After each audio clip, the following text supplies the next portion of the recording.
Ya, eh, Assalamualaikum warahmatullahi wabarakatuh. Selamat siang, salam sejahtera buat kita semua. Eh, ini audiensnya berarti apa nih? Agent. Saya coba membawakan topik tentang personal terapi pada pasien kanker. Kenapa saya bawa topik ini? Karena orang pikirannya kalau sudah kanker pasti kemo. Benar kan? Sebetulnya ada pilihan lain di luar itu. Nah, saya perkenalkan beberapa pilihan ya. Ini agendanya ya. Mungkin jangan mikirnya medisnya ya. Saya mungkin kalau medisnya mungkin teman-teman ya nggak bisa ngikutin, tapi nanti paling tidak bisa memahami makna dari ini semua.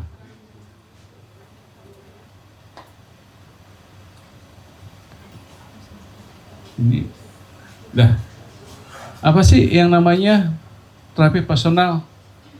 Ternyata tadi kita berpikir tuh kalau orang zaman dulu semua pasien kalau kena kanker obatnya itu, benar nggak? Kemoterapi atau apa gitu ya. Jadi itu udah ada guideline-nya. Di dunia itu ada beberapa guideline, ada ESMO, ada NCCN, ada ASCO, macam-macam. Belum lagi Asia, belum lagi yang lokal. Tapi kita semuanya harus melalui guideline. Di guideline itu semua guideline itu diciptakan, dibuat untuk semua negara, baik negara miskin, negara menengah, dan negara kaya. Itu dibuat tuh seperti begitu. Standarnya sama. Patokannya apa? Patologi anatomi. Ambil jaringannya, patologi anatomi, selesai. Nih, umpamanya adenokarsinoma. Kalau yang teman-teman bagian klaim pasti ya tahu tentang itu. Dia lihat adenokarsinoma. Oh ya, pengobatannya katakanlah kemonya pakai karboplatin. Selesai. Di kemo nih 6 kali. Ada yang berhasil, ada yang stuck, ada yang progress. Jadi ada yang kita nggak harapkan adalah selain yang complete respon. Kalau complete respon kita nggak usah ngomong, selesai. Yang nggak complete respon, ya ada beberapa pilihan. Kenapa bisa begitu? Oh ternyata setelah di kesini, ternyata mereka mempunyai spesifikasi tersendiri yang menempel di sel kanker masing-masing. Ada yang mempunyai kemampuan adaptifnya tinggi, ada yang mempunyai kemampuan adaptifnya yang ringan, sedang, atau dia punya suatu antigen yang menempel yang membedakan dia dengan yang lain. Dua-duanya, mamanya ibu-ibu ini CA payudara, ada nih 10 orang, 10 CA payudara satu ruangan. Apakah semua yang diterapi itu akan sembuh? Enggak. Kenapa bisa begitu? Ya karena tadi mereka mempunyai spesifikasi. Nah makanya kita sebut di sini, dia punya profil molekulnya yang berbeda. Ini mulai dikembangkan ya 10 tahun terakhir. Nah di kita di Indonesia masih terbelakang. Kenapa bisa begitu? Ya lagi-lagi kita bukan negara maju. Ya, bisa nggak kita lakukan di Indonesia? Bisa. Saya sendiri bekerja sama dengan Jepang. Genomik namanya. Saya periksa dulu profil genomiknya sebelum dia mulai. Masalahnya teriak apa nggak teriak orangnya? 100 juta. Periksa profil genomik doang. Iya. Ya teriak dong. Itu 100 juta. Itu. Berapa yang mampu? Banyak nggak orang Indonesia yang mampu? Banyak. Itulah yang digaung-gaungkan. Kenapa orang Indonesia berobat ke luar negeri? Ya iya, orangnya itu juga. Yang punya duit. Yang punya gedung ini, gitu. Nah, gitu. Ya kan?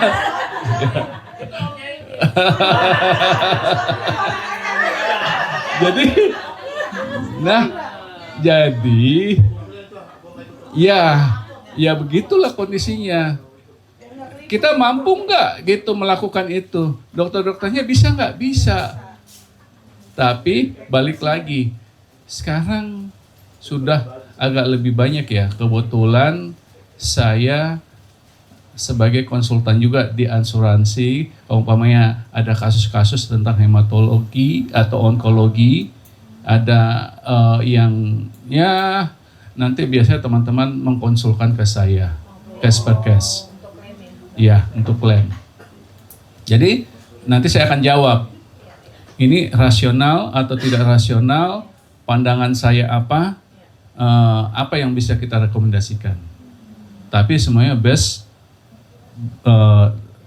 epidem best, ya. Kita nggak boleh juga menyalahkan orang, ya. Semuanya harus pakai data, bukti supaya mau kemanapun bisa kita pertanggungjawabkan. Oke, kita lanjutkan. Nah, ternyata sekarang itu contoh. Dulu tumor paru semua dihajar pakai kemo. Sekarang enggak, dia cuma minum tablet doang. Ya, dia periksa dulu nih EGFR mutasinya. Oh, positif. Terdapat mutasi. Ya udah, makan ini aja, obat kemo aja. Targetin terapi, bukan kemo lagi. Gitu. Jadi kita bisa sembuh nggak? Sembuh. Ya tergantung lagi, balik lagi jenisnya apa. Iya, gitu.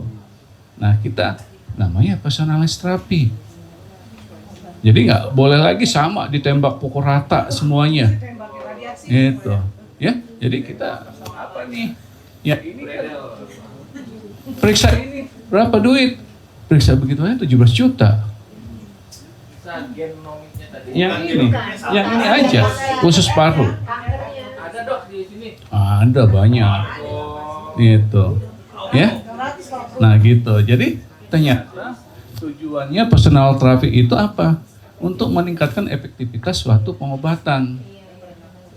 Ya. Dan menurunkan toksisitasnya. Orang nggak perlu di kemo, ngapain di kemo? Contoh, saya punya pasien beberapa. Pasiennya pasien pensiunan PLN. Ini unlimited. Nah, dia bilang, dok, saya masih bisa di kemo. Nah, kalau ngeliat bapak sih 75 tahun udah nggak bisa di kemo, Pak. Efek sampingannya banyak. Terus saya diobatinya pakai apa? Oh ya, nanti saya kasih pengobatan yang lain. Berapa sekali terapi? Ya, cuma 500 juta, Pak. Nggak mau. Gitu. Orang Ya. PLN. Jadi masalah nggak? Enggak tuh. Yang penting ada rekomendasi dokter. Nah itu jadi kita sekarang nggak usah terlalu genit-genit mau berobat ke luar negeri. Ya di sini kita juga banyak gitu. Mungkin dia belum tahu aja gitu, ya kan? Ya itu. Kang Sule sih meeting mulu. Makanya banyak yang nggak tahu dok.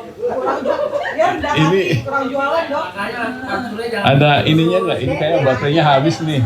Voice comment dok, voice comment. Ada. Meeting mulu Kang. Nah, ternyata kita mempunyai 4 pilar utama terapi personal. Apa tuh? Nih, genomic profiling, NGS. Ya, kita bisa periksa tuh sampai 500 gen. Jadi teman-teman di sini, bisa nggak saya periksakan ada yang berisiko cancer? Bisa. Tinggal saya periksakan aja semuanya. Nanti siapa? Bisa. Ngapain takut hasilnya? Orang udah ada pengobatannya kok. Iya. Jadi nanti Bisa nggak pakai nama Mawar? begitu kedeteksi, teman-teman kedetek angka harapan hidupnya hampir bisa kita pastikan 100% sembuh. Tapi jangan pakai nama asli dong. Bisa nggak pakai nama Mawar? Tanya asuransinya. Ya. Jadi sebetulnya lebih enak. Kenapa? Di situ kita bisa lihat kadarnya. Ya, kedetek kalau dia 10 pangkat 6 kopi. Itu tadi 100 juta. Termanifestasi kalau dia 10 pangkat 9. Itu udah ada di dalam sel. Kali tinggi, nah kalau udah 10 pangkat 9, dia udah menarget sasaran targetnya, dia udah ada di situ. Kalau antara 10 pangkat 6 sampai 10 pangkat 9, dia masih berada sirkulasi. Bisa. Dok, maaf dok, tadi dokter kan bilang dokter kan surat juga. Berarti dengan bisa 100% sembuh. Sebetulnya inilah yang pernah saya berbicara di depan teman-teman semua. Yuk, preventif promosi itu jauh lebih penting. Kita di Pruden ada dok, karena kita Itu. ada produk baru walaupun menurut saya ya. Iya. Ready khusus untuk Jadi teman-teman kalau dia udah kena cancer, kebayang nggak berapa duit yang dihabiskan ketimbang kita begini, gitu. Nah itu, iya.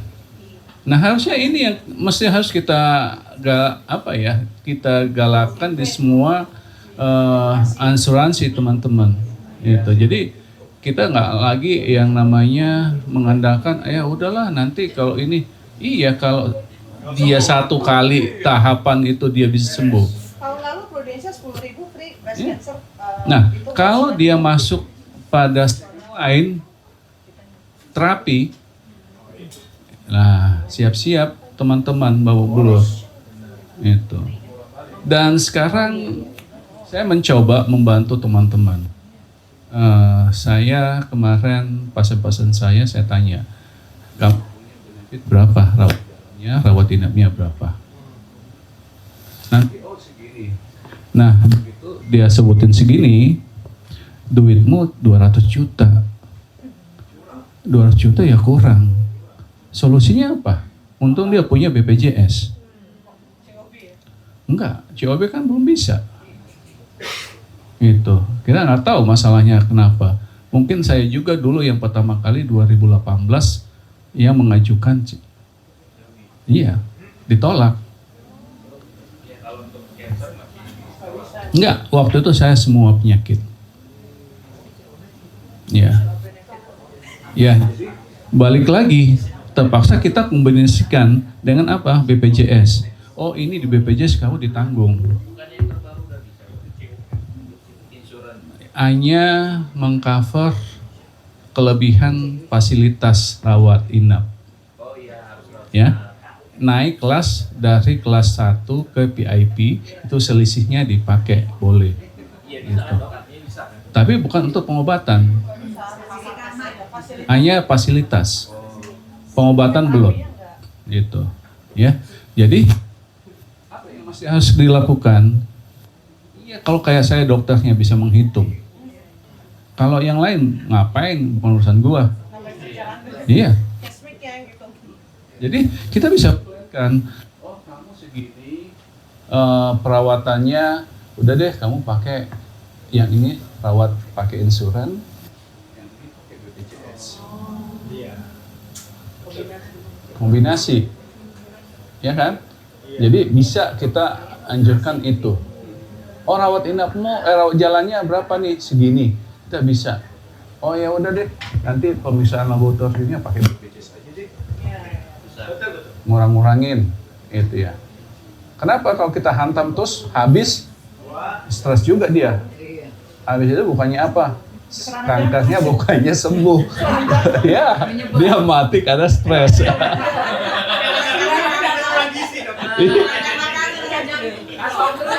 Jadi iya, Kantong terus dong. Kita semua double kan gitu. Jadi Cancer juga. ya, jadi ternyata kita nggak bisa tuh. Mungkin kami dokter juga udah mulai harus berorientasi ya cost effectiveness-nya gimana nih gitu. Jadi ya kita harus berpikir membantu pasien dari sisi itu gitu ya. Terus maka muncullah beberapa, ada terapi target, imunoterapi, terapi sel gen. Nah ini yang apa tadi tuh yang kultur sel. Nah ini di sini nih kita apa ya namanya, kita biarkan sel itu dari 100 menjadi sekian miliar gitu ya, menggantikan. Kenapa? Karena selama ini salah satu penyebab dari kanker itu adanya apa? Tidak bekerjanya imun checkpoint-nya nggak bekerja nih. Ada asal muasal kanker itu kan nggak datang tiba-tiba bluk gitu kayak infeksi, nggak. Terjadi mutasi. Pertama delesi asam-asam amino, jadi mutasi. Itu butuh waktu nggak? Butuh, nggak mungkin setahun. Bisa 7-10 tahun. Ya, kenapa kok tiba-tiba bayi lahir kanker? Ya itu udah mutasi dari bapak ibunya. Loh kan kanker diturunkan. selnya dari bapak ibunya. Makanya genomik kita dari awal. Jadi bapak ibunya itu udah duluan kena, apesnya anaknya. Berarti sebelum merit Mas statement tadi sih dok, Iya. sama asuransi. Loh kok sekarang udah mulai ini, umpamanya untuk penyakit tertentu, talasemia. Ya sebelum menikah kan udah, saya punya kasus gagal menikah gara-gara talasemia. Ya itu pintar namanya. Sangat bego juga kalau dia menikah dua-duanya. Berarti ya udah pasti anaknya kena. Jadi saya beberapa kali udah dapat yang begitu. Mereka gagal menikah. Iya. jadi sebelum merit di genomik dulu. Iya, betul. Nah, itu. Jadi kalau kita lihat di sini, nah ini yang kita masih belum bisa sampai di sini nih. Ya, pembiayaan kita belum sampai ke situ. Nah, harusnya insuran yang mandiri udah mulai ini di sini. Ya. Ya, masuk tuh semuanya. Supaya apa? Sekarang kalau nggak kita lakukan pemeriksaan genomik atau ini kita tidak lihat mutasinya, kita second line masuk tok gitu, nggak mempan buat apa? Nanti toh akan keluar lagi biaya lagi. Kenapa bukan biaya itu diakumulasikan jadi satu? Gitu. Nah, disitulah peran saya nanti. Gitu. Teman-teman butuh pendapat, ya ajukan surat, ya saya akan jawab. Gitu. Itu. Jadi teman-teman yang lain, ya. Itu Gitu. selama ini dokter itu di luar sana banyak tindakan itu dia main tembak aja ya. Bukan main tembak. Ya, dia udah sesuai, tapi dia hanya belum. Iya. Itu. Prosedurnya sudah benar. Kalau prosedur dia benar, nggak salah dia memilih terapi itu. Tapi yang kita itu kan, nah, apakah kamu nggak mau periksa yang lebih dalam lagi sebelum kamu lakukan memulai? Gitu. Yang lebih spesifik kan ada di ujung sana. Kenapa kamu yang nggak lebih spesifik kamu hantam? Gitu. Ya kamu langsung pilih aja itu. Nanti ujung-ujungnya pembiayaan jadi lebih murah. Gitu. Nah, itu namanya kendali biaya kan. Gitu. Itu yang mesti harus kita giatkan. Tapi kalau 100% sembuh tadi itu benar-benar sembuh ya dok ya? Ya, sembuh. Karena kalau yang tadi kan yang pengobatan itu nanti kita ada yang namanya kita berikan P53. P53 itu gen supresi namanya. kita hancurkan, kasih dendritic cell, NKT cell, terus kasih vaksin, nggak satu jenis. Jadi kanker itu tidak akan pernah satu jalur. Kanker itu nggak mungkin dia lewat sini aja tuh. Gue mau lewat situ, mau lewat situ, mau lewat sini. Kita nggak tutup semuanya, sembuh nggak dia? Nggak sembuh. Nah makanya kanker itu pintar banget bermutasi, berkamuflase. Dia kamuflase tuh. Gue lewat, gue pura-pura begini aja, lu kan kagak kenal sama gue gitu. Ya udah, nah gitu. Jadi itu yang dia lakukan. Lah kita tenang-tenang aja, pakai obat konvensional, ya dikibulin. Itu. Kalau bermutasi Ya. Jadi makanya kita pilih yang lebih spesifik lagi. Lu mutasi di mana aja, itu. Nah kita bisa lihat, itu. Dengan cara apa? Genomic profiling, itu, atau biomolekular. walaupun genomnya cuma sekali itu udah pasti ketahuan ya dok ya? Tahuan lah. Nggak harus berulang-ulang karena dia kan bermutasi. Dia ngebaca berapa tahun ke depan sih, Dok? Ya kan semua yang mutasi itu pasti kita deteksi. Kalau dia bermutasi lagi kan butuh waktu 7 sampai 10 tahun lagi. Iya, yang ada sekarang itu proses yang lama, bukan hari ini dia bermutasi terus kayak COVID besok dia mutasi lagi, itu kan kagak. Gitu. Dia mutasi, udah terdetek sama kita. Untuk mutasi lagi itu tuh susah. Dia nggak bisa balik lagi atau ganti lagi ya? Udah memperbaiki imun checkpoint-nya dia.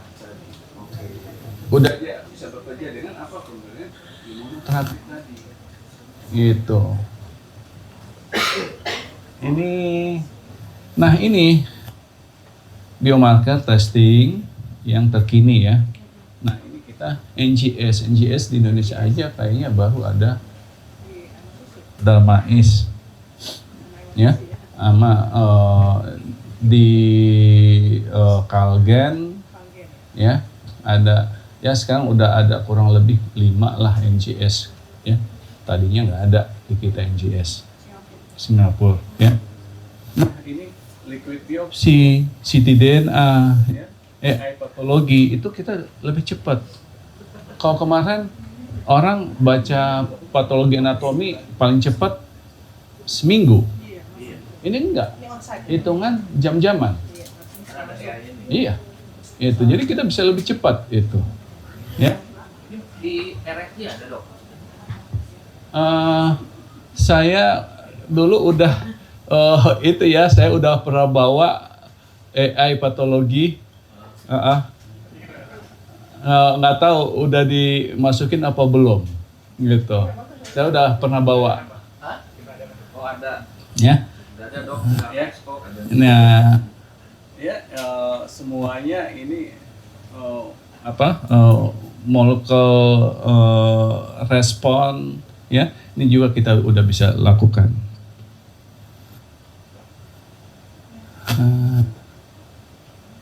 Nah ini kenapa nih jadi begini nih?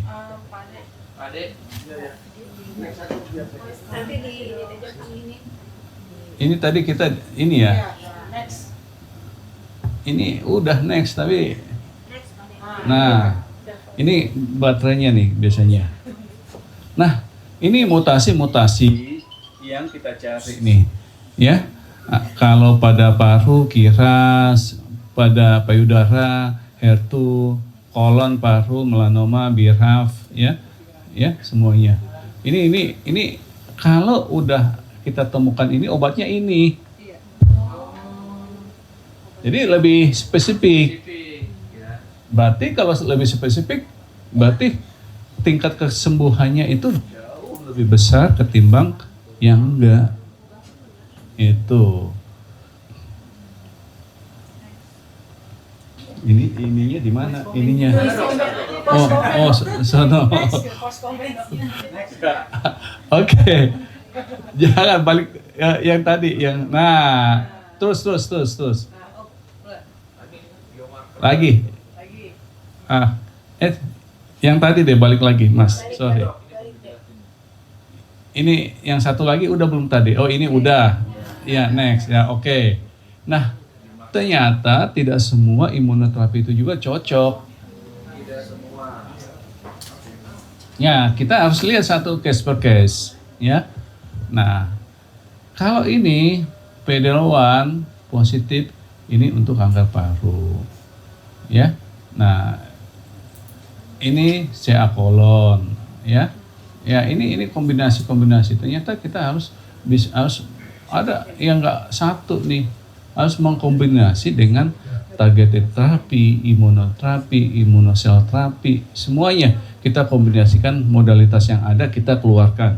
Nah dengan tadi apa yang mesti harus itu ya kita lihat berdasarkan biomolekuler yang kita temukan ya, genomiknya lagi ya. Slide.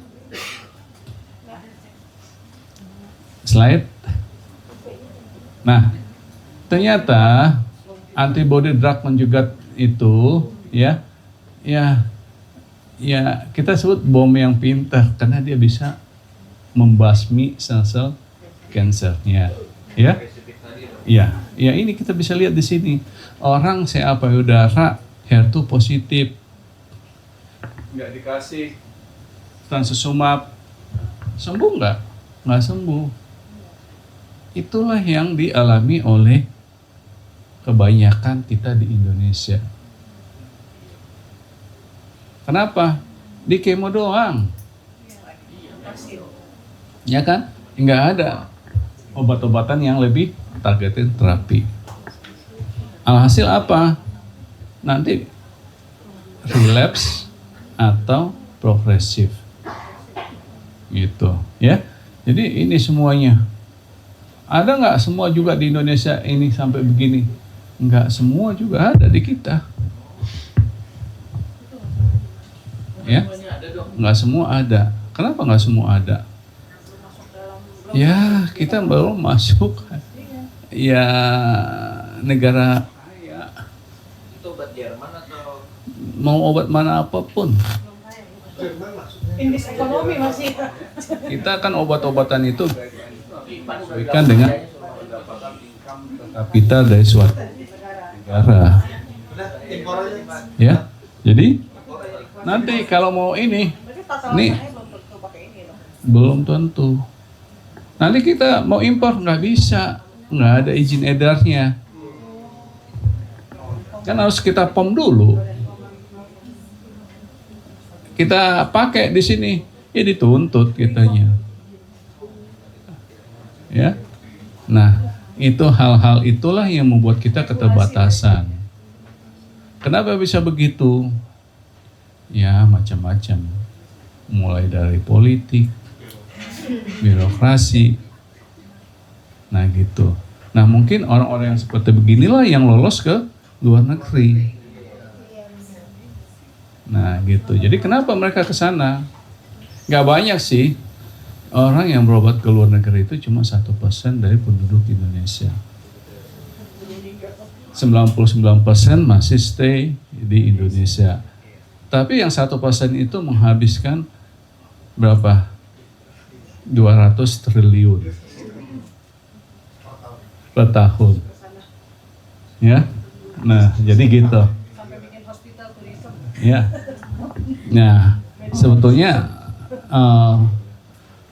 itu juga nggak berhasil. Di Bali berhasil nggak? Nggak berhasil. Saya kemarin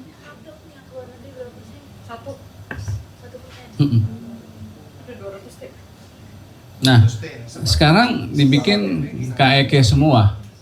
Ada Batam, BSD baru buka tuh kemarin tuh.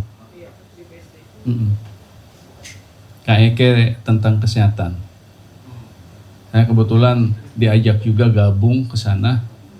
Itu. Nah, balik lagi, ya kenapa? Ya itu tadi. Sekarang kalau mau dimasuki ke Indonesia, yang punya bisnis ngerasa, bukan bangsa pasar gua, ngapain gua supply? Nah kan kena miskin. Itu. Pertanyaannya, asuransi mana di Indonesia yang unlimited? Individu dong. Untuk cancer? Iya. Kan asuransi ada corporate, Iya. individu. Nah, sekarang kalau yang private insurance berapa persen dari penduduk kita? Karena Itu. dokter sendiri belum semuanya punya insuran juga, saya juga bingung dok. Kenapa dokter? Mungkin kalau kami mungkin ya kalau dokter pasti itu dia punya asuransi ada, ya paling tidak dia BPJS ada. Kan kalau kita beda dong, iya dong, teman sejawat, itu. Tapi yang lainnya bisa nggak kita itu? Kita masih bisa kok, nebeng-nebeng juga. Iya, itu. Jadi obatnya kita pasti dapat ya diskon besar-besaran lah dari farmasi. Itu. Kalau nggak diskon nggak dijual lagi ya Pak? Ya, jadi ya balik lagi. Dokter itu kan emang juga nggak banyak yang ada yang gajinya besar, tapi mayoritas gajinya kecil. Pendapatannya gede. Enggak. Sekarang berubah. Dia jangan denger nih. Zaman waktu kita belum BPJS, dokter itu oke. Oh sekarang enggak oke. Bahkan anak saya jadi dokter.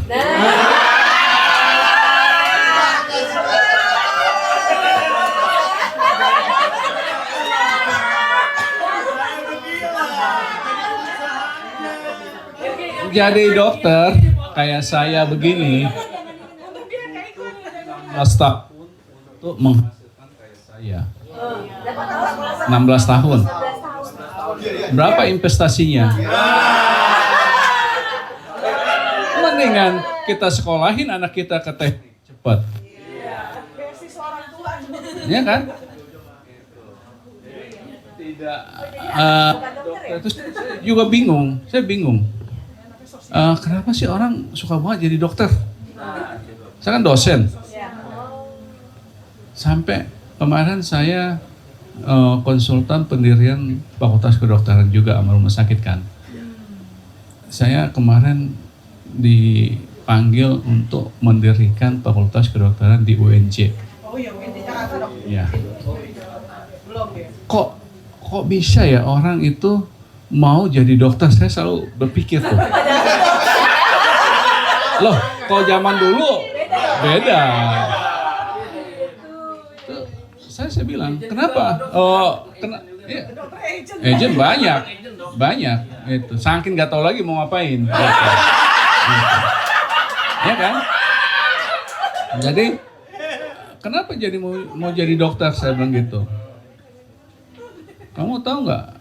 Kamu masuk biaya tinggi untuk jadi dokter kamu 1,5 M. Ya. Begitu dokter umum gajimu cuma 3 juta. Iya.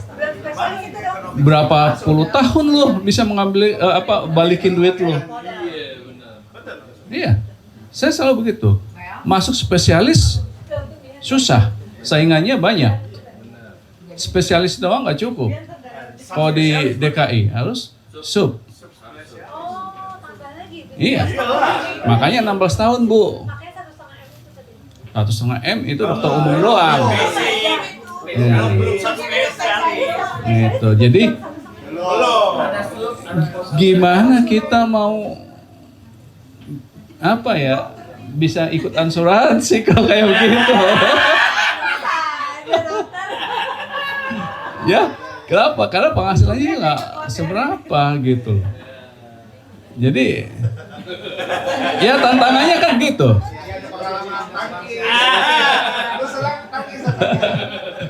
Bukan, saya juga lama di asuransi. Asuransi itu saya malah melintang lah. Jadi Ya makanya saya tahu gitu. Saya dulu godaannya pertama alien.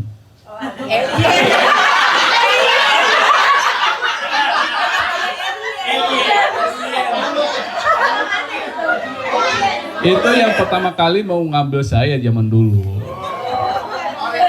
Karena namanya Arlin, Dok. Nah, waktu itu saya dapat apa ya untuk manajer apalah di sana. Akhirnya saya bilang, waduh, antara dokter dengan ini. Tapi karena saya waktu itu jiwanya masih jiwa dokter, udah deh, nah tinggal saya. Nah, ternyata digoda lagi dari asuransi lain. Ya untuk bantu biasa, ya klaim. Kalau dokter kan pasti diklaim dong, nggak jauh-jauh dari situ. Gitu. Udah sampai jadi konsultan asuransi. Itu. Jadi ya kayak begitu gitu. Kok asuransi itu saya menggoda gitu ya.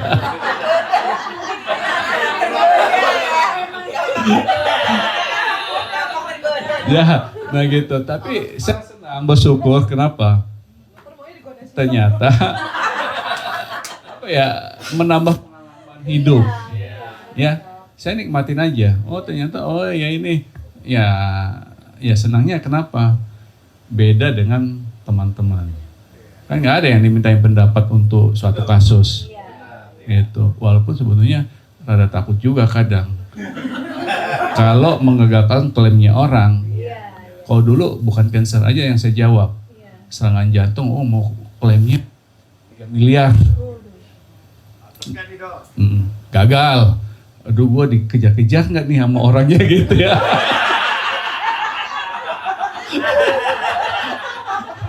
Benar loh. Ada yang mati gitu ya, mau ngajuin klaim. Karena mungkin ternyata saya dalamin ada yang kerjanya cuma ngajuin klaim terus. Ada. Ternyata dia punya asuransi lebih dari 10. Hah? Orang yang sama punya asuransi 10. Lu bayar premi berapa, untungnya gila-gilaan. Ide baru juga dapat di gua. Iya. Jadi itu waktu itu dia sampai menghasilkan bukan ratus juta, miliaran loh. Gila juga nih saya bilang gitu. Ya kan? Asuransi juga nggak bisa ngapa-ngapain. Lah salah lu sendiri. Kenapa lu bilang boleh klaim di tempat lain gitu? Ya kan? Akhirnya dia menang. Ya kan? Ya saya dimintain pendapat, saya kasih pendapat secara ilmiah aja. Itu. Yang mengaksesi atau tidak ya urusanmu gitu. Bukan saya dong gitu. Secara penyakit benar nggak ini? Oh benar. Oh ternyata dia gitu. Emang kerjanya cuma itu doang. Iya. Sakit. Dan yang satu yang bisa gagal, dia sengaja bikin sakit. Kan kita bisa investigasi. Itu. Nah, ada yang begitu manusia ada. Nah, itulah pengalaman saya menjawab konsul di asuransi. Gitu. Jadi pengalamannya aneh-aneh sebetulnya. Nah gitu. Nah balik ke sini. Slide. Ada yang nyatet nih. Nah, tadi kita tantangan di Indonesia tadi ini. Ya. Masih mahal. Ya. Mahal banget. Akses obatnya juga ya. Belum masuk BPJS, SDM-nya ya masih butuh lah, ya. Terus solusinya ya kita harus mulai kayak negara-negara maju, punya biobank, ya skema risk sharing, ya. Nah, iya. Nah, itu yang mesti harus kita ya mungkin ya kalau ada pertemuan yang saya berkali-kali ngomong, ayo teman-teman jangan satu fokus, kita udah salah nih. Pendekatan, kenapa kita babak belur? Karena pemerintah kita salah kaprah. Ya itulah akibatnya kalau Menkes bukan pada bidangnya. Kita kacau balau. Ya. Ya, yang ada di otaknya dia bagaimana bisnis gue jalan. Gitu. Iya. Dia berusaha menciptakan rumah sakit sebanyak mungkin. Bukan preventif yang dia lakukan. Ya, setiap rumah sakit kan dapat cuan dia. Gitu. Iya. Itu. Nah, itu yang salahnya kita. Nah, dan dia entah kenapa terus-menerus ada di situ. Gitu. Iya. Kita pun bingung gitu. Jadi ada dia. Nah, gitu. Jadi saya juga bingung gitu. Nah, itu yang susah sebetulnya. Karena yang kita harapkan sebetulnya ada perubahan paradigma baru. Ke depan mungkin juga teman-teman harus membuat slot anggaran untuk preventif dan promosi dari suatu ini. Kalau kemarin itu InHealth itu udah pernah bikin. Saya kebetulan pernah dikontrak sama mereka selama 1 tahun untuk penyakit tertentu. Saya setiap minggu berikan satu artikel ke mereka, ya. Saya berikan artikel ke mereka setiap berapa bulan seluruh Indonesia. Bisa pakai Zoom atau apa gitu. Jadi saya pikir itu contoh yang baik. Satu, meningkatkan awareness-nya orang, dan saya pikir perusahaan juga mendapatkan nilai positif ya. Benar. Iya. Karena cepat sembuh, biaya lebih murah. Bukan dari situ aja. Perusahaan ini nggak hanya melakukan pembiayaan tentang sakit itu loh. Jadi orang merasa, oh kalian ikut berkontribusi juga terhadap kesehatan gitu. Nah gitu, itu yang dilakukan oleh InHealth waktu itu. Mereka kontrak saya selama 1 tahun itu untuk satu penyakit aja. Nah nanti saya akan mengirimkan satu jurnal, dan itu yang di-blast sama mereka ke pesertanya mereka semua. Kita ada sih dok, namanya Prox. Iya, gitu. Korporat kita bisa ada tambahan rider. Nah gitu. Nah ya, itu yang mungkin yang mesti harus di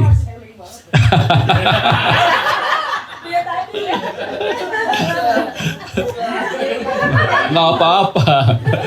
Ini yang boleh nggak boleh jualan orang penjual, nggak boleh jualan saling menjual ya.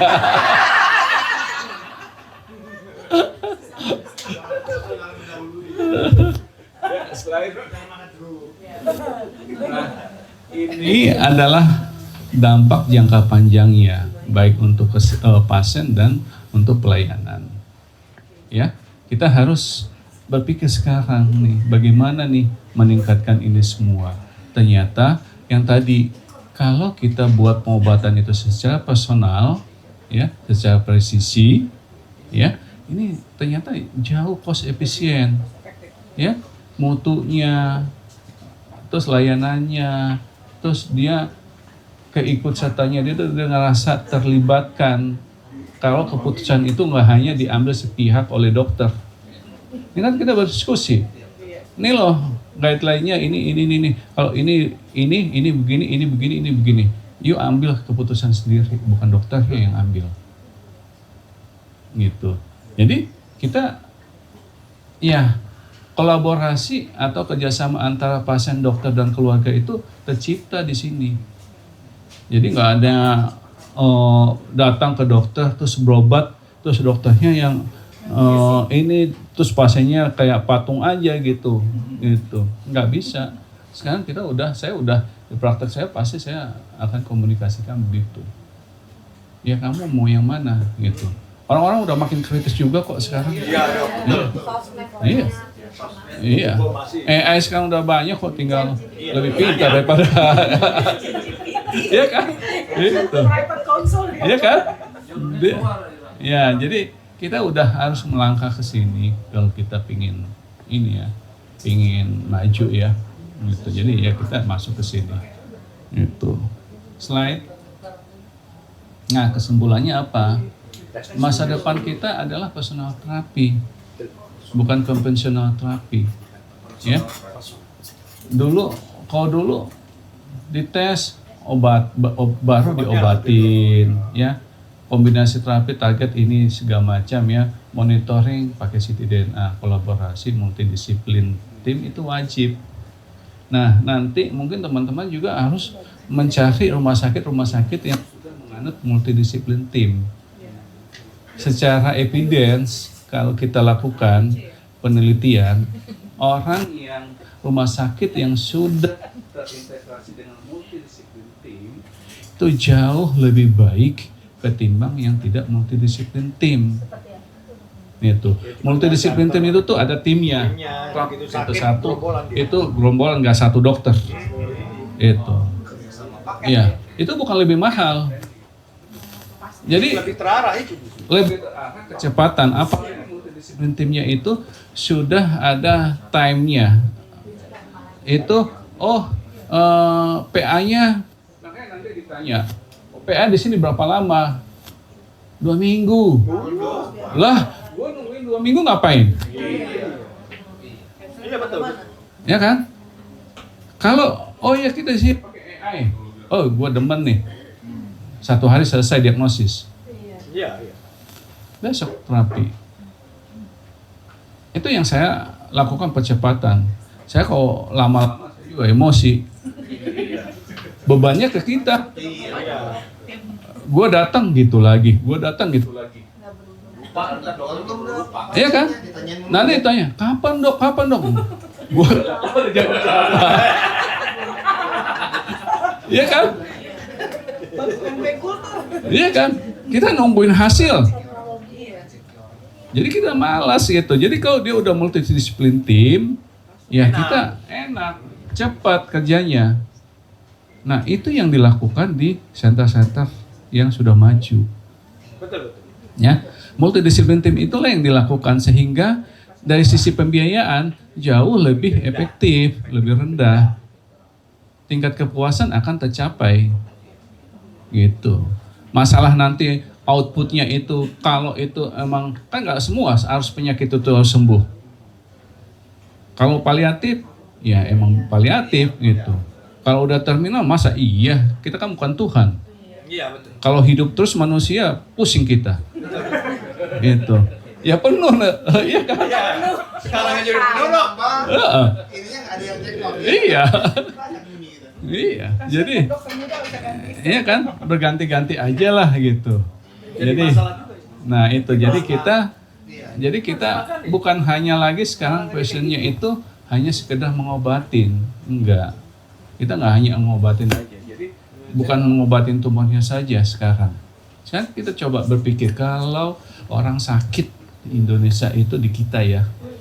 Emang yang sakit yang kita hitung itu selalu penghitung pembiayaan itu sakitnya saja kan? Iya. Pernah nggak berpikir dari dampak sosial ekonomi? Iya, bener dong. Iya kan?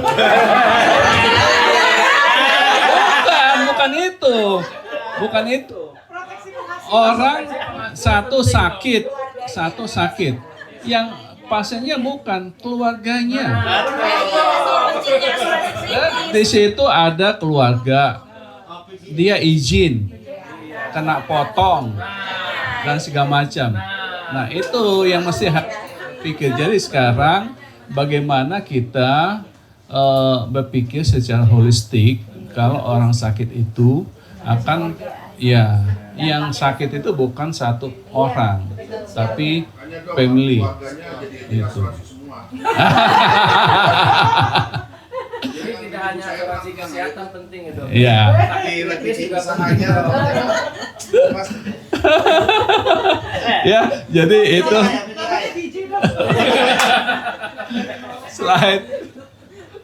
Next. Menang 1 poin. Dek, slide dek. Dah, oke. Ya. Itu ya, mudah-mudahan bisa bermanfaat. Banyak belajar bisa. Oke, teman-teman, Nanya aja kita. ada yang mau nanya? Saya buka 3 pertanyaan ya. Nggak ada? Ini Pak. Jelas kok. Oh, Pak Anggoro.